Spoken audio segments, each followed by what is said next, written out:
If you're wondering what the best areas to live in Houston, Texas are, we better rely on the robots. If we go here to ChatGPT and we put in, hey homie, what is the best 10 suburbs to live in Houston, Texas in 23? What do they say? I don't know if I'm gonna agree with it, but because it's an AI tool, I don't have access to real-time data or personal opinions, but I can provide you with a list of the top rated suburbs in Houston based on recent rankings and statistics. First of all, I did this about 10 minutes ago and the list was different. So it is off a little bit, but man, it does an incredible job of talking about suburbs all around Houston, Texas. And I'm going to give you the exact information on who lives there, why you might like living there, and why you might hate living there. So if we look right here, number 10 on the list is Bel Air. Bel Air is going to be on the west side of Houston, Texas. It's actually going to be one of the ones that's closer into downtown.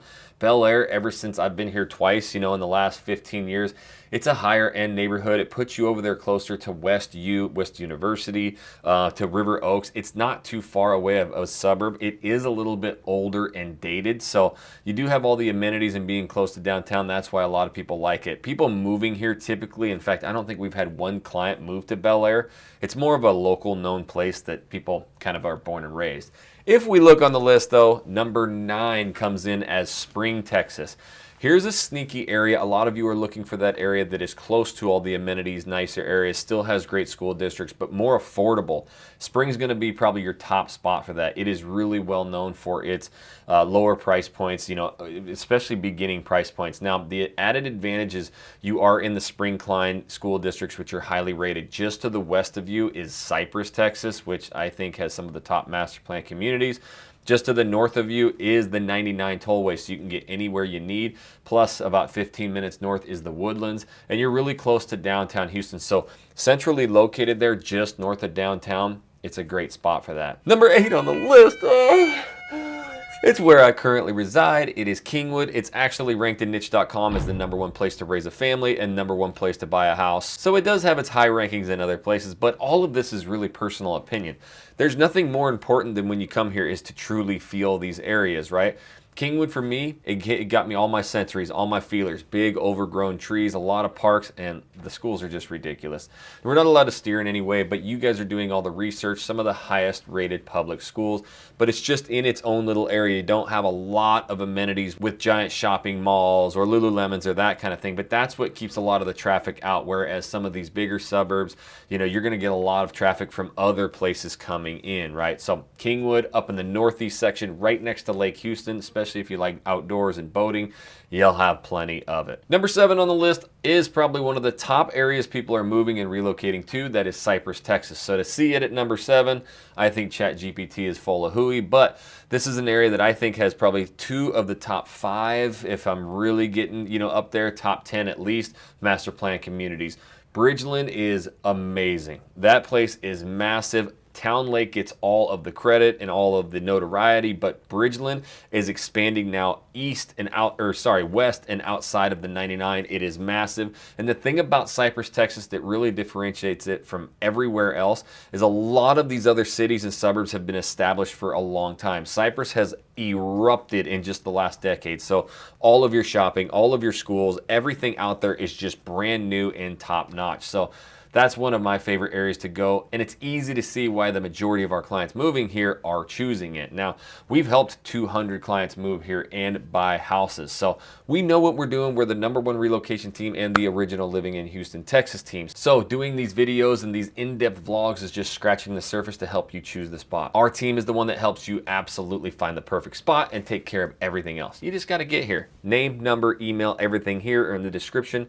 Book your one-on-one consultation with the original Living in Houston, Texas team. Number 6 on the list, every time I do these videos, it seems to be creeping up higher and higher and higher. And we were just talking about this, Joe and I, the other day. League City, Texas. This is going to be on the east side of Houston, Texas. Now, this is over right by the ocean. So you have areas like Kima Boardwalk where you have wooden roller coasters and all these theme parks. But League City has lower property taxes. It has really good school districts. But you have basically any kind of shopping that you could imagine because you're right next to the 45. So you can get up north quickly to Houston, Texas. I actually used to live in the League City Dickinson area, and it's super sneaky if you go over to the Baycliff, Texas City area, you have all of these restaurants and bars all along the water right there. It is some of the coolest places that you will find in Houston. It's like a whole different place to live. Plus, you're just about 20 minutes north of Galveston. So if you like to be close to the ocean and all that, League City is amazing. And it's also one of the more affordable areas, kind of like Spring. Number 5 on the list is where we were just at a few weeks ago. It is Friendswood, and that place again has a bunch of more mature neighborhoods, right? They have a couple new pocket ones like the one that we went in, Avalon, but for the most part, that's an area that has really been developed a long time ago, 20, 30 years ago. It's kind of like, you know, a Kingwood too, where it's already kind of built out, but I have a lot of friends who live in Friendswood. They love it. And again, #1 place in America. It just depends on who you talk to. They always rave about the schools there. You have all of the shopping right there on 45. You have the Baybrook Mall. You got shops, restaurants. I mean, anything that you could ever want.